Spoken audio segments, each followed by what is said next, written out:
Well, warmest greetings to all of you. I'm Jeffrey Daugherty, the Christian Whistleblower. Welcome to the Christian Whistleblower channel, coming to you from an undisclosed location deep in the heartland of America, straight into your hearts, at least. That is our hope, ladies and gentlemen. And we're here today to talk about a very interesting subject. The life is in the blood. Have we missed one of the most chilling warnings within the Bible because it is hidden within fool's gold? Interesting stuff. I think you're really going to enjoy it. I think it's going to open a lot of minds. It's going to open a lot of eyes. And I think that you're going to be surprised, and it's going to make so much sense to you that's really going to bother you, that it makes so much sense. But we've got a lot of new things coming up, a lot of great things coming up, and we're looking forward to really stepping up our business because that we are in that kind of business, cousins, and the business is booming. So, you know, there's a verse that we all have, that those of us that know it, those of us that have been exposed to it, we think it's a great blessing verse. We think it's a great power verse. We think it's a great verse that is so good for us. And this really isn't a Bible show here today, but it's to show you what the Bible wants to do for you. And it shows you that it is the plan of attack. And they tell us what they're doing. And it's so remarkable to me that they tell us so clearly and so plainly over and over and over. And yet so many of us retain this loyalty, this love, even this connection to the Bible. And I just don't understand it. I really don't. Sometimes I even get to the place to where I'm thinking I'm wasting my time trying to reach people that still believe in the Bible, because until someone gets to the place where they realize that the Bible is not their friend, they realize that the Bible is not the book for me, until they realize that the Bible is, in fact, at best, a poisoned well, 98% falsehoods, contains maybe 2% diamond. But the great value of the Bible, and why I continue to get people to be interested in watching it, reading it, is because it literally shows the game plan of the powers that are passing away and how they have decided and thought that they were going to take us down. And they tell us exactly what the plan is. They tell us exactly how they're doing it. And only us are to blame when we don't take notice and listen. And I've been promising something for weeks, and I want to let you know that it is now available. We're just a little bit behind because of the situation with my website provider. I still don't really understand what went wrong, ladies and gentlemen, but I want to let you know that today, as you can see on the top of jeffreydaugherty.com, the hot cup of shut up coffee is here, ladies and gentlemen. That's right. Plastic Jesus will be wired because he can now have some hot cup of shut up coffee. And we've got two options for you. If you just want to get a half a pound of coffee and a mug, $29, no questions asked, shipped right out to you. Be a little patient with me this first time because the mugs are being shipped to our master brewer, Joshua, and he will send those out to you along with your half a pound of coffee. Now, if you want to save some money, if you order a 3-month supply of the coffee and prepay for $41, we'll give you the mug for free. And I think you can figure out that the coffee is going to be about $14 per month for the special club. And this isn't just coffee we got from Costco and put in new bags. No, this is hand-selected by our master brewer, Joshua. He literally roasted himself to perfection for the club. He'll be picking out a different coffee from around the world each month. It'll again be hand roasted. It's responsibly sourced, and it's way better than the coffee that you spend $6-7 for a cup. I promise you. So hot cup of shut up coffee now available right here on jeffreydaugherty.com. The Rods of Truth still available. Our email book bundle, or our ebook bundle, which includes almost all the books I've written. And then you can still get paperbacks of some of our featured selections. So here you go, ladies and gentlemen. Don't forget about the Mystic. That's these bracelets. Put you in the Schumann resonance, keep you in great harmony. And the Focus Life Force Energy. We'll be having the Focus Life Force Energy folks back on before too long as well. But let's get right into this biblical thing, and let's talk about it. And let's talk about blood, because blood is the subject matter here tonight, this afternoon. And we will be back tonight at 9 p.m. with The Last Stand. And we're going to be welcoming in the one, the only, R. Wayne Steiger, coming into The Last Stand with me and the professor, Robert, professor, and how did I forget his last name? Robert Bauer. Sorry about that. It's been one of those days. I'm laying out in the sun and taking it easy. I'm just on chill mode. So let's look at this, ladies and gentlemen.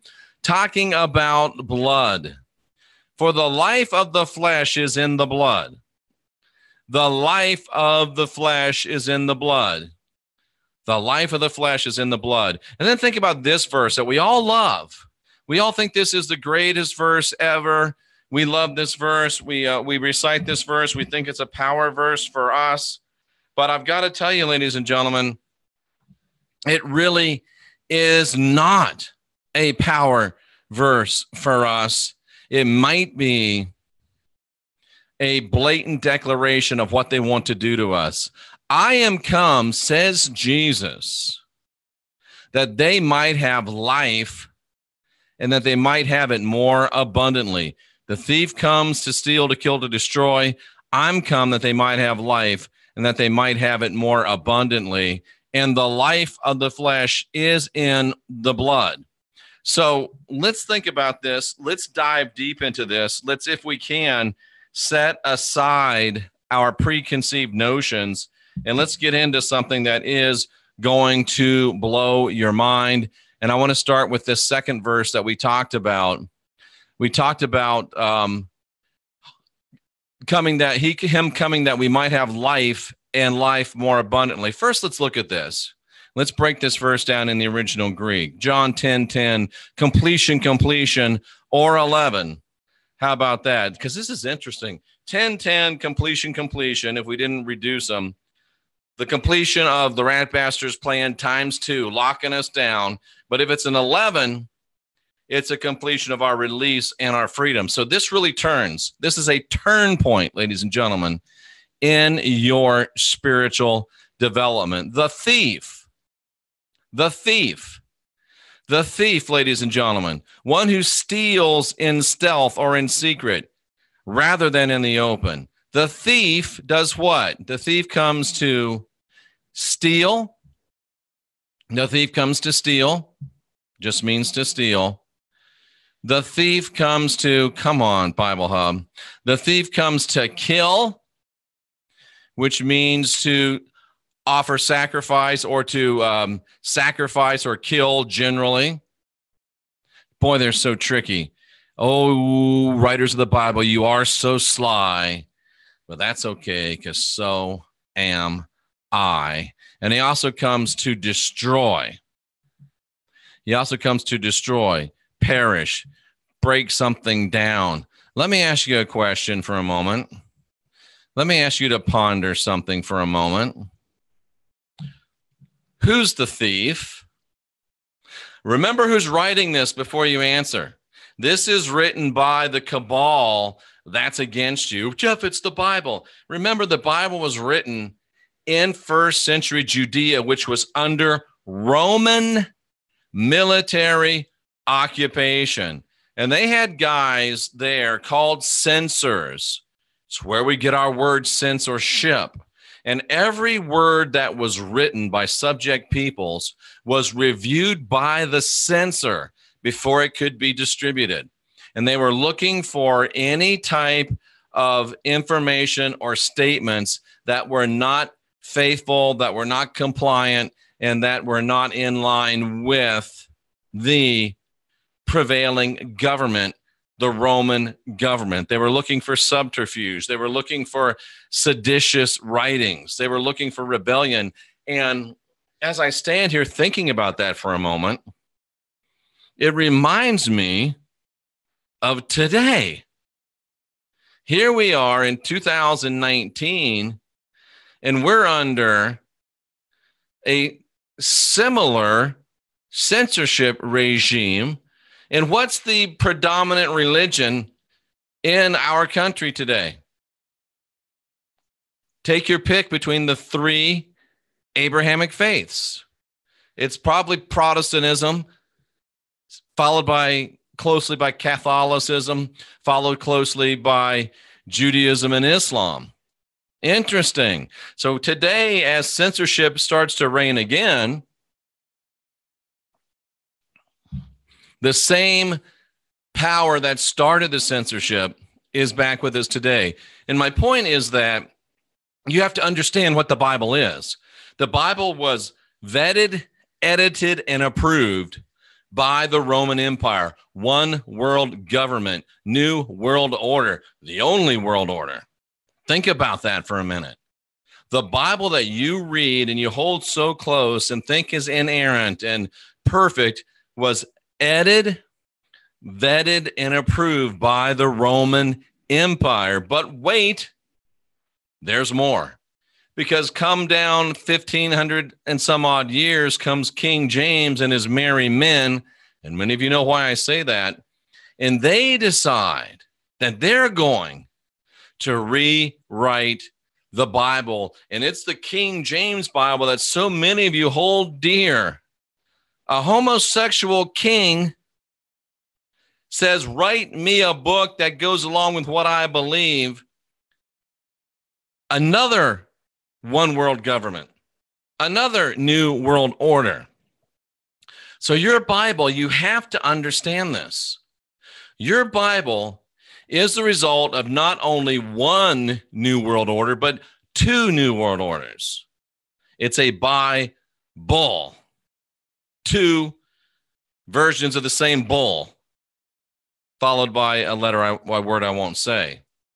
It is the product of two one world religions or one world governments, two new world orders. That's what your Bible is.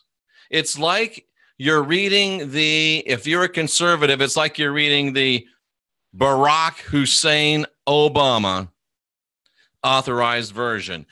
You wouldn't like that very much, would you? And if you're a liberal, it's as if you were reading the Donald J. Trump authorized version. And I know you wouldn't like that. So think about who's writing and who has written and who has published these words. And again, tell me, who is the thief? Who's the thief that has come to steal their way out of this new world order? Who has come to steal their way out of this present world system? Who has come to kill this new world order, to kill this present circumstance? And who's here to destroy the fear and guilt control matrix?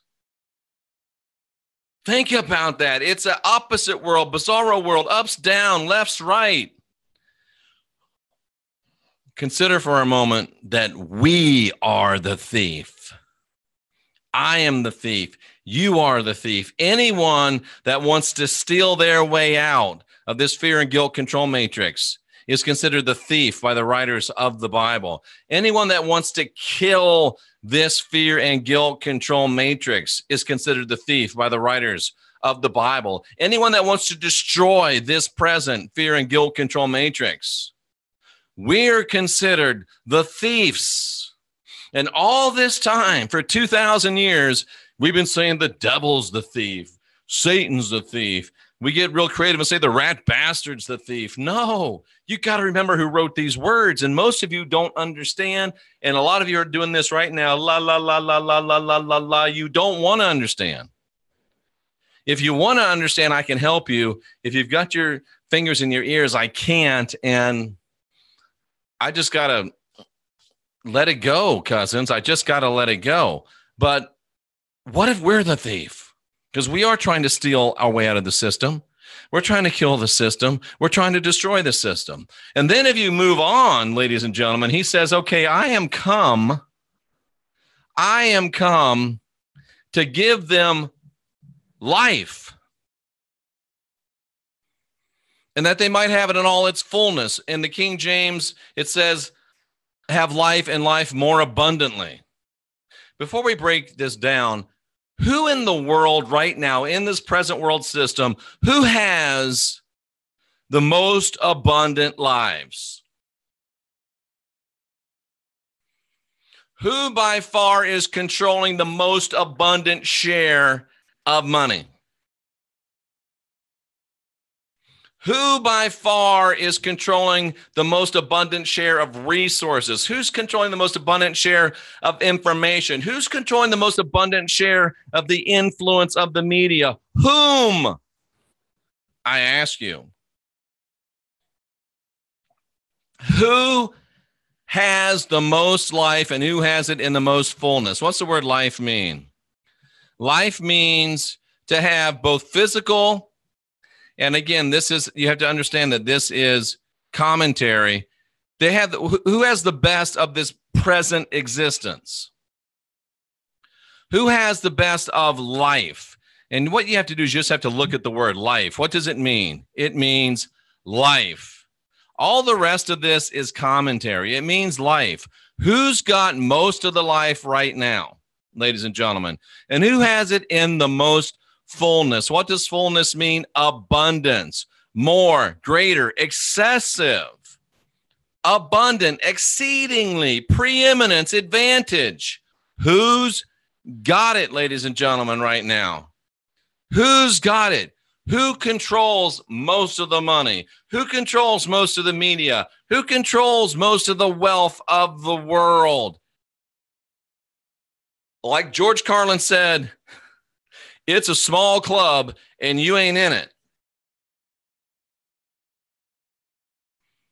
But Jeff, I thought that verse meant that Jesus came to give me life and life more abundant. I don't know, cousin. I'm just giving you something else to think about. I'm just making it real, keeping it rizzle, as they say, or used to say long ago, when I'm old enough to still find it a little bit funny.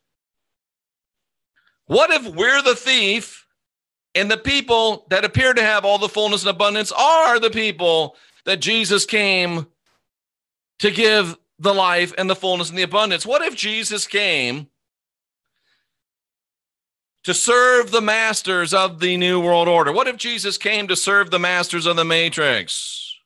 What if Jesus came to serve the Third Templars and the money funders? What if Jesus came to serve those that build and maintain the fear and guilt control matrix? What if Jesus did take Satan's deal when he said, I offer you it all? And I think I proved that he did. What if, if you sit back objectively and say, hey, somebody is supposed to have the most abundant life, and this guy named Jesus gave it to him, all you'd have to do is do the math. Oh, it's those super elites with all the money, all the power, and all the influence. They're the ones that are living an abundant life. By all objective measurements, ladies and gentlemen, there is a group of people living an abundant life. There is a group of people living a full life. It's a small club, and cousins, we ain't in it. But there's another club. The thief club, the ones that want to steal, kill, destroy, bring down this unfair fear, guilt, control matrix. Who do we sound more like? I'll wait. Who do we sound more like? And then it goes down here. The good shepherd laid down his life for the sheep. Who did Jesus lay down his life for? Oh, the people that have it in fullness. Who are they? Do the math. Do the math, ladies and gentlemen. Who is really living this abundant life? The few, the proud, The elite are living this life, this abundant life. Not you and not me. Watch this. They're living the life, right? They're living the life. Says right here, they're living the life. They are having the life. The life. And remember, the life, ladies and gentlemen, the life is in the blood. The life is in the blood. What if the life, the good life, is in the blood? Listen to my emphasis. The life, the abundant life, is in the blood. The abundant life is in the blood. What if the abundant life is in the bloodline? What if the people living the abundant life all had the same bloodline? What if all the rulers all had the same basic bloodline? What if all the kings and queens and presidents and senators and rulers of industry and leaders of media, what if they all had the same bloodline? Oh, wait, they do. What if the abundant life is in the blood, the bloodline? Ooh. It makes perfect sense. And remember, the text doesn't care what you've been taught. The text doesn't care what you think. I have come, said Jesus, that they might have life and fullness of it. Who has the fullness of life? They do. We can easily identify who they are, and that life comes through the blood, the bloodline. The elite royal bloodline that all the captains of industry, all of the leaders and rulers, all of the mega wealthy, test very strong, share. The abundant life is in the blood. And Jesus came. The entire Jesus matrix, the entire Roman Catholicism, Roman Protestantism, Judaism, Islam matrix is built so that they might have life. They in the bloodline might have life. Judaic. Anybody know any rich Jewish people, powerful Jewish people? Abrahamic. Anybody know any rich, powerful Islamic people? Anybody know any rich, powerful Christian people? Do I really have to go on? The life, ladies and gentlemen, the good life, the abundant life is in the blood, the bloodline. And the Jesus matrix has been established to facilitate, perpetuate, and feed, lift up, and keep fat and sassy that bloodline. He came that they might have life and life more abundant. And the life, ladies and gentlemen, is in the blood, the bloodline. But what powers the bloodline? What makes it work? You can't have those 6 or 7 people, those 100 people, the 6 or 7 companies, the 100, few thousand people that are the super elite. They're not doing work. They're not making stuff. We're doing that. Our blood, our sweat, our tears.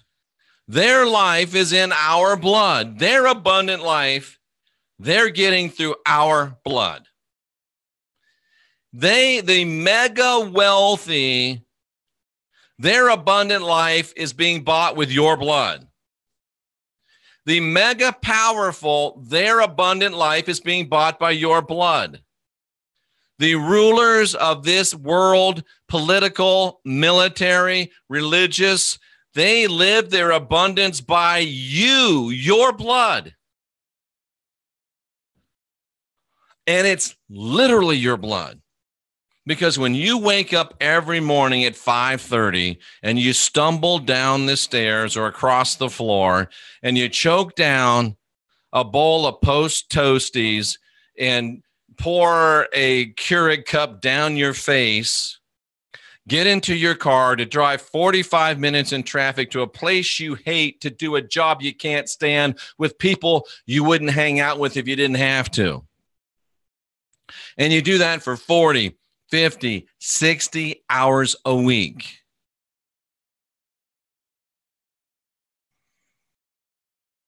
Where's your energy going? Where's your power going? Whose dream are you building? Their life, your blood. How does that make you feel? Does it make you feel like you might want to steal some of that back, kill this system, destroy this matrix? Or maybe you're happy serving Dracula and being sucked dry and not in a good way. The Bible is a manual for the elite, the elite, E-L, like El Shaddai, like El. That's what the rat bastard calls himself. I'm El Shaddai, God Almighty. The Bible is a blueprint, and I'll go to my notes, for the elite, the bloodline. It's a blueprint for the bloodline to have abundant life through our blood. And how do they get us to play along? Because they came up with this thing that they gave through Paul, and I should probably show it to you just so some of you might think that I'm making stuff up. Some of you might think I'm making this up. How do they get us to play along, ladies and gentlemen? How do they get us to play along? How do they get us to keep going to these jobs and keep doing these things and keep giving our blood? How do they get us to do it?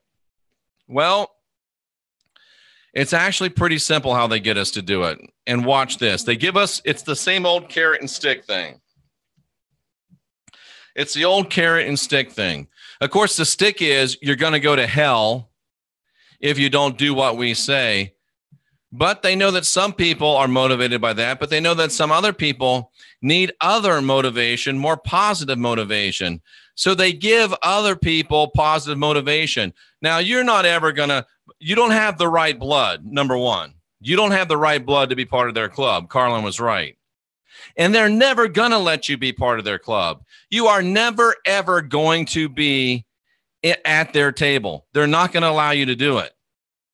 But they want to lie to you and convince you that maybe there's a chance. If you do everything just right, they'll give you a chance. Let me show you what I'm talking about. Romans chapter 11. You wild olive trees.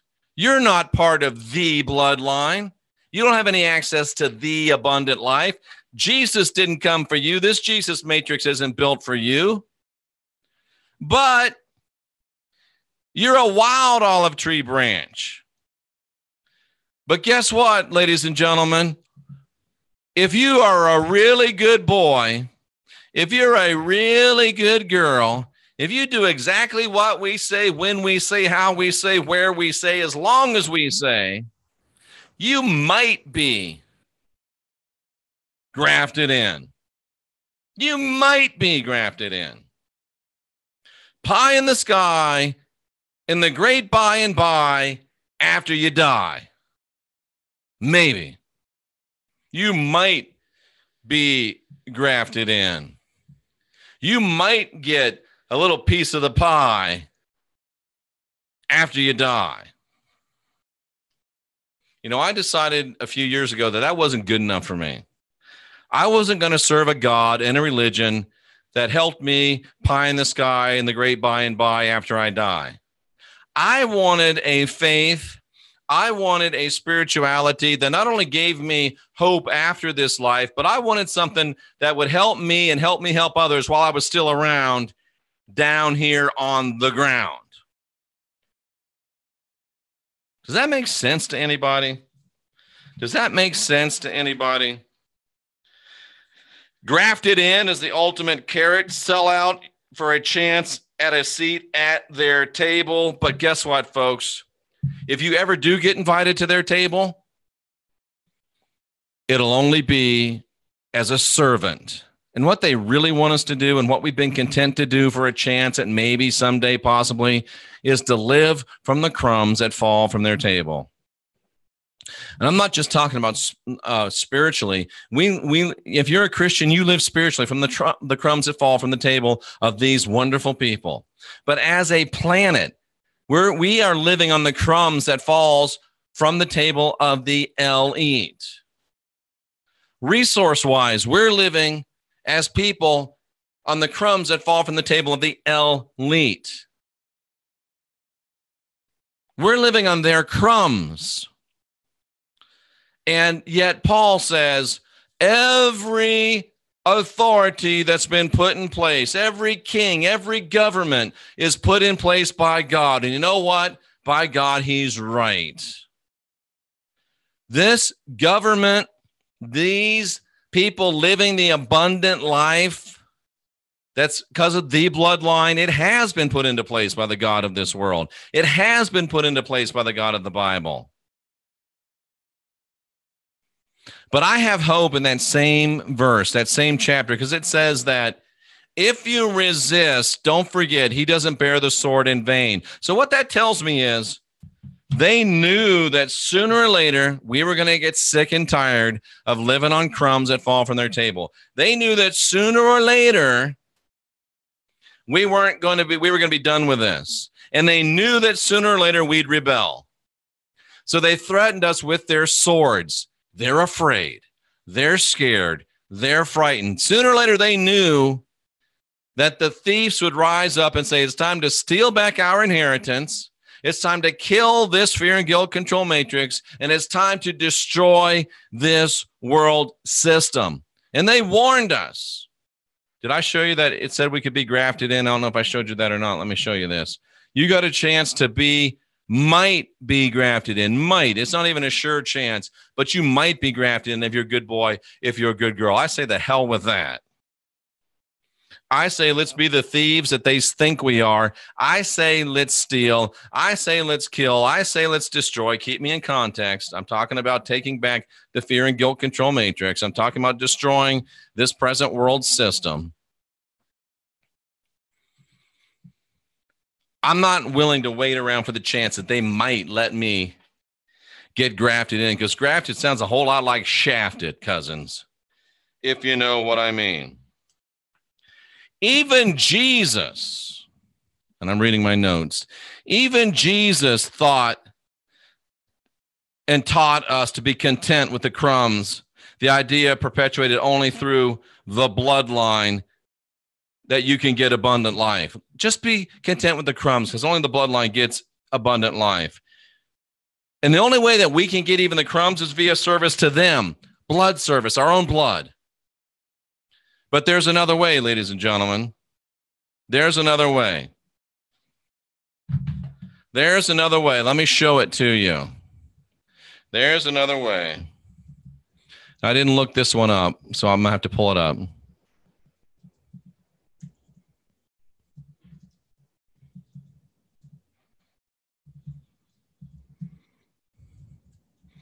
Probably could use a little minute to think, get your thoughts in line.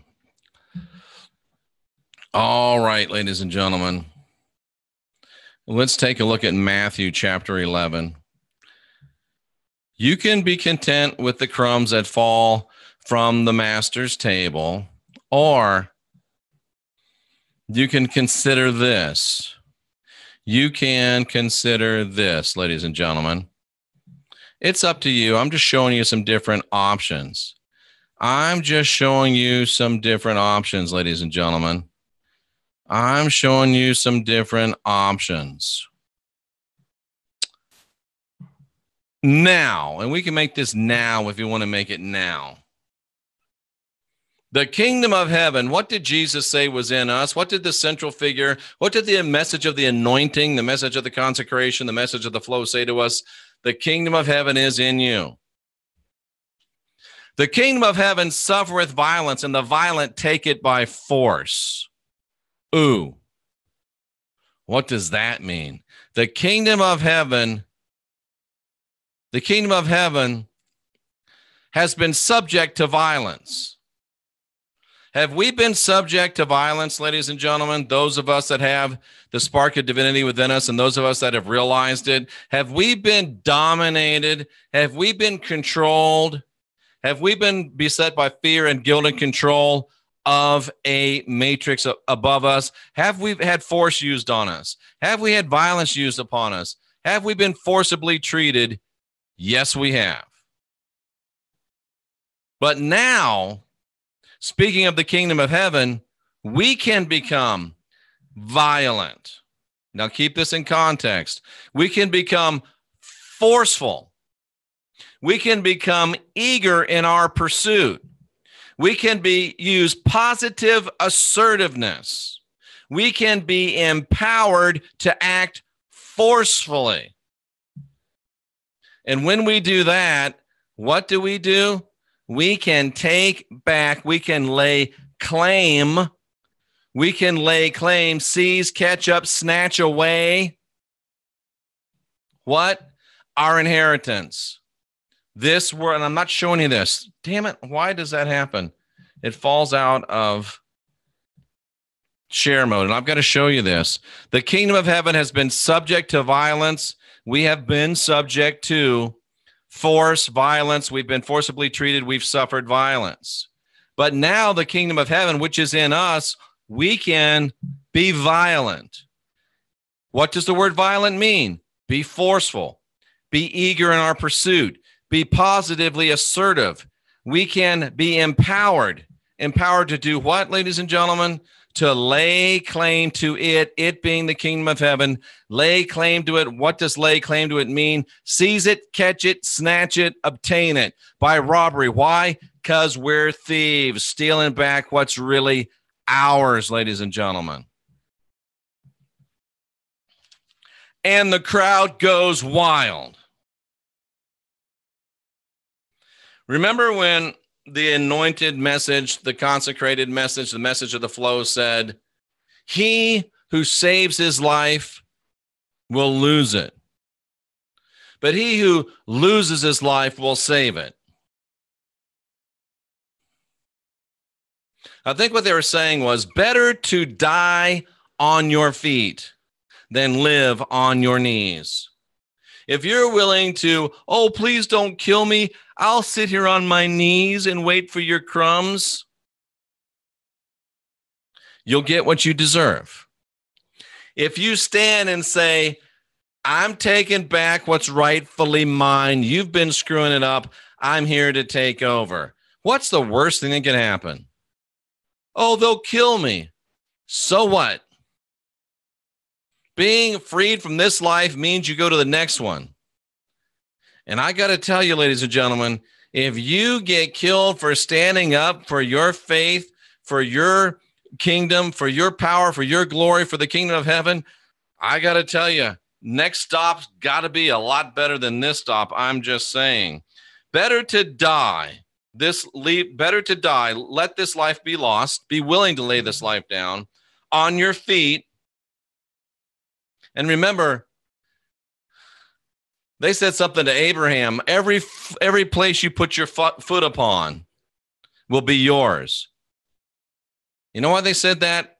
Because it was a lie to Abraham, but it's true for you and me. When we summon the testicular fortitude, and girls, you can do that too, to step out and to walk out and to claim what's rightfully ours, every place we put our feet will be ours. We will reclaim the spiritual dimensions. We will reclaim the natural dimensions of this earth and the environment. We will reclaim the dimensions of human freedom and liberty. We will reclaim it all if we've got the guts to get off our knees and on our feet and march on. Or you can live on your knees, serving them, building their abundant life while settling for their crumbs. I say, let's get busy, ladies and gentlemen. And remember, a word on violence. Daugherty's calling for violence. I heard it. You'll see little people with clips. Jeff Daugherty calls for violence. And Jeff Daugherty is calling for violence. But remember, the violence that Jeff Daugherty is calling for, and that the message of the anointing calls for, the message of the consecration, the message of the flow, this is the violence I'm calling for. To be forceful, to be eager in our pursuit, to be positive in our assertiveness. True violence is positively assertive. To be empowered and to act forcefully and fired up. That's the violence that I am calling for, ladies and gentlemen, as Jenny Moonstone texts me. And I've told you again, I've told you before, and I'll tell you again right now.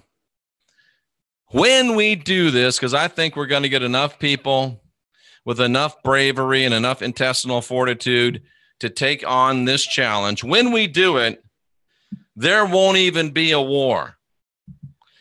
I put down here that because the God of this world is a word that begins with a P, but I'm not going to say it. I'm going to let cooler heads prevail than when I wrote this. There won't even be a war. There won't be any real violence because once we cobble together a coalition of humans that have realized what's going on and of non-human spiritual entities and divinities that are tired of what's going on, once we raise and put together that massive force and go at the forces that control this current fear and guilt control matrix, there won't be a war because they will run and they will leave. There won't even be a fight, ladies and gentlemen. And the real reason why is because it's already ours. The kingdom of God is in our heart. We've been told by the message of the anointing that we're God's. The Elohim, that's who they really were, that built us, gave us this spark of divinity, and they gave us dominion over this dimension. They gave us dominion over this planet. They gave us dominion over this world. And we forgot it. We had it stolen from us. Thank you, James Sheets. We forgot it. We had it stolen from us. But it's still ours. If I bought you a Harley Davidson motorcycle or an Indian motorcycle, and I parked it in a parking lot, I put insurance on it, I put the title in your name, and I parked it in this parking lot in Kansas, it's your Indian motorcycle. It's your Harley Davidson. It's your BMW. It's your Corvette, whatever you want. But if you don't know it's yours, and if you don't have the keys, it doesn't do you any good. That's exactly where we are in reference to this current world, this current age, this current system that we're in. It's already ours. We've got the title deed. We just don't know it. And we just have to take it back, and we just have to legally enforce what is already ours, ladies and gentlemen. We just need to enforce a legal judgment that we've already received, and there won't really be a war.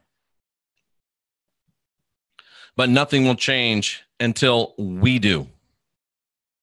Nothing will change until we do. I don't know if I can go back through the chat room or not, but I'll try. Wow. Everybody's talking about which one is theirs. If we start posting Jeff's podcast on church walls on Facebook, they won't have a chance. They'll wake up to the Christian deception. I hope so. Being a victim is another lie, says Jennifer Roberts. Absolutely. They're not human. They'll fade from sight. There's so many more of us than there are of them, says Lindsay. Mary Monica said they will fade from sight. Tracy says our collective thoughts and words and actions can create the world we want and will create the world that we live in. Either way. It's going to be a non-contested win once we activate, says Sean Vest. Girl with no name says, don't take crap from nobody. We've already won. All we have to do is follow Rocky Stucci's rule number 1. It's a bad word, so I'll amend it. Don't take crap from nobody. And it does sound like a plan, James Sheet. Thank you. Heidi says, one needs to live a true life and let go of what the Matrix expects you to do. Absolutely. Karen says, I feel this is happening now. Karen, I hope this is happening now. That's what I'm trying to do every day. Celestial Piper says, I'll run with their tails between their legs. I am Monica 57, who I still haven't called. I'm sorry. Has a 55-gallon drum of whoop ass that she's just itching to open. That's why I love that lady and can't wait to get her on the channel. Tracy Dyer, quit talking like victims and walk in the power of creation. Exactly. Oh, you can't create things. It's all going to happen. It's all going to go bad. It's all going to be terrible. We're going to lose. We're going to be homeless. We're going to be on the streets. No, I don't buy it. I do not buy it. It ain't going to happen. Not to this guy. Not to this group. It's not going to happen. Work smarter, work harder. I'm with it. Tracy always wanted a pretty cool tattoo. Jenny rocks. Absolutely, she does. Become the change. We are the change, but ain't no change happening if change doesn't do something. Be courageous. Remove the virus. Change your codes. Absolutely. I don't want the crumb. I want what's mine, says Sean Vest. Ooh, I like it. Sounds like real freedom, says Mandela Mile. Wolf Weaver says Valhalla's bloodbath. I have my feet. Yeah, exactly. Who cares? Who cares? Correct me, but there, I lost that one. Sorry. As above, so below. Exactly. What do we got? What if you've already won and it's ours? Absolutely. She was ahead of me. You can have this meat suit, says I am Monica. Absolutely. We are not dust, says Lindsay. We are gods. Absolutely. Girl says, get up off your knees and be free. Absolutely. I am Monica, claiming it. Jennifer says, be afraid of nothing. Mandela's taken back what's theirs. Cynthia says, it's difficult to share the truth, but the only way to hold on to our integrity is to do so and let those that listen make their choice. Favor be upon you. That's right. Absolutely. Absolutely. Hell yes, scars to prove it. Every warrior's got scars. What did Keanu Reeves say in that movie? Oh, it was so good. Chicks dig scars. Pain fades away, but glory lasts forever. And dudes dig scars too, chicks. Mandela Mile claims all their inheritance. Absolutely. Rewrite your code. How about that? Free your mind and your ass will follow. Absolutely. Let's see. Follow your own road. A war of bloodlines. No fear. I'm control and guardian of my own divinity. Let's do it. Just turn your back and get rid of their dust. Exactly, Jeff. I thought the word was grafted. Grafted is the word. Grafted, shafted. A new system is coming, and they have the world resisting the beginning, believing it's the end. Oh, that's powerful stuff. Who said that? Lindsay said that. Vibrationally, they know they're doomed because we vibrate in love. Absolutely. The thief comes in the night. Ooh. The thief comes in the night. Well, if I was going to attack someplace, I'd do it at night. I'm all right with that. I kind of like the night. Who said they like the night? None your business. Absolutely. Kill the fear and be free. Boom. Great topic, says Crystal. Thank you. Refuse the crumbs, says Joyce. I agree. Don't worry, you're not here by accident, says none of your business. It's time for change. Absolutely. And I just want to live the American dream. Well, cousin, did you realize to be a part of a dream, you got to be asleep? Wakey, wakey, eggs and bakey. Here we come, this world to takey. How about that? How about that? Absolutely correct, Jeff. Those are three of the most beautiful words that a person can ever hear. Stunning, Jeff. That's the right way. Thank you, Bren. Let go of be life. Absolutely. Bible liable. Yep, the Bible is liable for all of the hell that we're living with right now on earth. Sin, says Celestial Piper, is going against their rules. Boom. That is so right. That is so right. James Sheets, I hear you. I'm not going to repeat it because I don't want him coming down on you, brother. Well, there you go, ladies and gentlemen. Much love to all. I'm a manted in a human suit. Life is but a dream. Row, row, row your boat. It's the bank's dream, not yours. I quit dreaming as soon as I woke up. I quit dreaming as soon as I woke up. Ladies and gentlemen, I'm Jeffrey Daugherty, the Christian Whistleblower. It's a small club. You ain't in it. The life is in the blood, and that life is bought and fueled and powered by yours until you say, no more. Maybe I'm right. Maybe I'm wrong. But I hope you'll consider what I've said over these past 50 minutes plus. And I hope that you'll come back tonight at 9 p.m. Central when the professor, Robert Bauer, and I will welcome into The Last Stand Mr. Wayne Steiger. We're going to talk about magic, intention, and something tells me that I might steer the conversation into this realm a little bit and see what the boys have to say. Wednesday, we've got Twin Flames squaring off with a reptilian psychic. That's going to be interesting. We've got I Am Monica coming up as soon as I give her a phone call. We're going to get Magenta Pixie and Laura Eisenhower together again in August. I think I want to talk about DNA with them. That would be a great, great idea. Of course, we got Rocky Stucci. And remember, this Sunday night, our nationally syndicated radio program starts. We'll get you the terrestrial radio stations where you can listen, or we will be here, as Rocky confirmed, on YouTube as well. So we'll be simulcasting. And ladies and gentlemen, the hot cup of shut up, it's ready. You can go to jeffreydaugherty.com and order it. You can get your rods of truth there. You can get your coffee there. You can get your fluffy. You can get your Mistech as well. Now that we've did what we can to pay the bills and keep the lights on, remember, ladies and gentlemen, we are the last generation of real humans. History is written by the winners. So if we don't win, nobody will ever know what we did. So let's get busy winning, winning, winning. So together we can write a better tomorrow. I'm Jeffrey Daugherty, the Christian Whistleblower. Who's with me?